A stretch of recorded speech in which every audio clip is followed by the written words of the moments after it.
Étape numéro 1, se connaître et s'aimer soi-même. Avant de trouver le grand amour, il faut d'abord apprendre à se tourner vers la personne que vous voyez chaque matin devant le miroir. Et oui, vous l'avez compris, je parle de vous. Beaucoup de relations échouent, non pas parce que l'autre n'était pas le bon, mais parce qu'on ne s'aimait pas assez soi-même pour aimer de manière saine. L'estime de soi est la fondation invisible de toute relation durable. Si vous ne croyez pas en votre valeur, vous allez accepter moins que ce que vous méritez, tolérer des comportements destructeurs ou vous accrocher par peur d'être abandonné. A l'inverse, quand vous avez conscience de votre valeur, vous ne cherchez pas un partenaire pour combler vos manques, mais pour partager votre plénitude.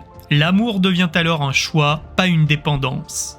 Alors apprendre à s'aimer, c'est aussi apprendre à être bien seul. Beaucoup se précipitent dans une relation parce qu'ils ne supportent pas la solitude, mais ce besoin désespéré crée de l'attachement toxique plutôt qu'un véritable lien amoureux. Être capable de profiter de ces moments seuls, lire, voyager, sortir ou créer, prouve que vous ne cherchez pas à remplir un vide intérieur, mais que vous êtes prêt à inviter quelqu'un dans une vie déjà pleine de sens. En réalité, la qualité de la relation que vous aurez avec une autre personne sera toujours le reflet de la relation que vous entretenez avec vous-même. Je suis sûr que vous connaissez ce sentiment. Vous avez sûrement déjà vu quelqu'un qui, parce qu'il doutait de sa valeur, acceptait une relation déséquilibrée, où il donnait tout et recevait peu.